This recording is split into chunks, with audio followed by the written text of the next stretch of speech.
To say this is a game that defines just how close and fine an edge it is to winning and losing? Yeah, I guess you can say that. It was, I don't know, it just seemed like we kind of didn't start on time necessarily. Kind of took a little bit to get ourselves into the game and kind of regrouped. And I mean, historically, we know this is a hard build, and they're a team that doesn't give you a lot, and they're playing some good hockey as of late the last couple. So we knew they weren't going to give us a ton, and gets the 2-2, and then we just kind of, just didn't have enough, obviously, in the third period, and we got to be better. When the game was on, though, you certainly proved that your game is good. Yeah, we know that.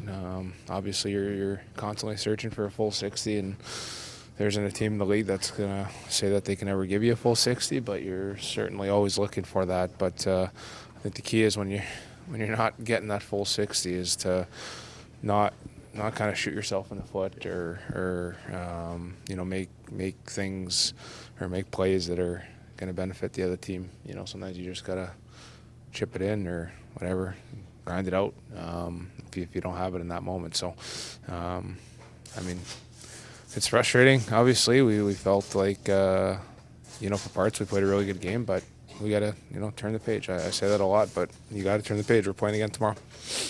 Yeah, with another game in less than 24 hours, how important is it to kind of shake this one off and kind of get back into it tomorrow? Yeah, I mean, it is important, but we also have to, obviously we'll go over some game tape and some video, and I think you want to absorb the areas of the game that you can certainly be better in, and there's, moments tonight where we liked and moments obviously that we didn't like. So I think it is important to learn from those, watch the video, see where we can kind of get better as a group and as individuals, and then turn the page and apply what we're learning to the next game. But it's a frustrating one because we didn't necessarily play our best there for a while and for parts of the game, and you're 2-2 and we feel like we're right there. But we got to be better in the third. This is one of those games that is a great example of a fine line between winning and losing. Yeah, I mean, I think we could have done a couple more things to help us give our chance to win. But, I guess just unfortunate reality that we just have to get that angry with losing that things will change. Could it come down to just the simple things as playing simple hockey? Yeah, I mean, I think just being – anytime you're present, just focus on what you can control and what you can do. It's that's what makes this team successful. But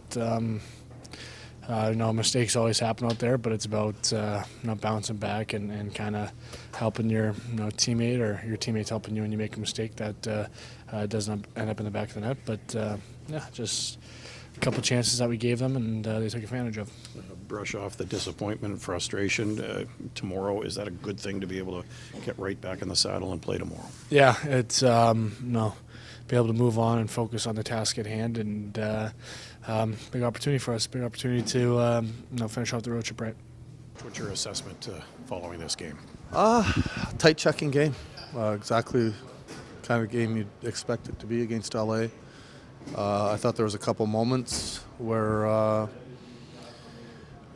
we kind of let up and gave up a couple goals that we didn't have to again. And that's not a team that you can just miss an assignment that's an easy assignment. I thought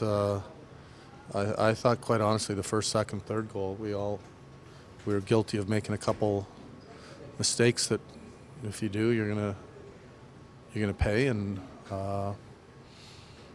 we take a penalty with 6 minutes left and shoot ourselves in the foot a little bit there too as well. But I didn't think we were great the first 10 minutes as far as our skating legs, which for me there isn't an excuse for that. And I thought the last 50 minutes was a pretty tight game. And we're trying to talk to our players, teach our players that, hey, the defensive part of the game, the commitment to checking, little details within your checking system are important, whether it's moving your feet to defend, stick on puck going through someone, changes. They all matter, and in the NHL, if you let up for a shift or you miss a certain detail that's pretty simple, the puck can end up in the back of your net. Pretty good example of just how fine a line it is between winning and losing. It is, yeah. I mean, obviously we played much better hockey game tonight than we did in San Jose. But when you play LA, there wasn't a lot of action going on either way. Like the shot totals were low for both teams, and we had 2 or 3 moments in the game that cost us. And that's being young in certain ways, but you also got to learn. Just inside the dressing room, it just appeared as though this one stung a little bit Should. more. Yeah, it should sting. I'm pretty open and honest with our team after the game, and my assessment of the game was exactly what I just said.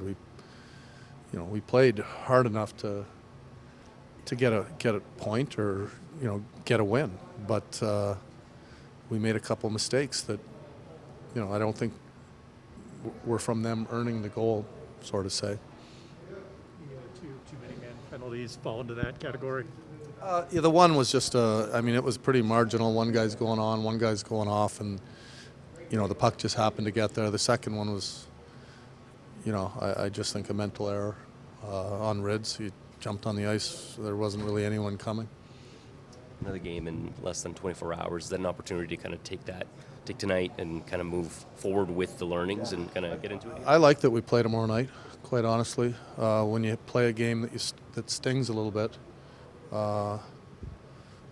you don't like to sit around and wait. Sometimes you like to get right back on the ice, so we get to play tomorrow.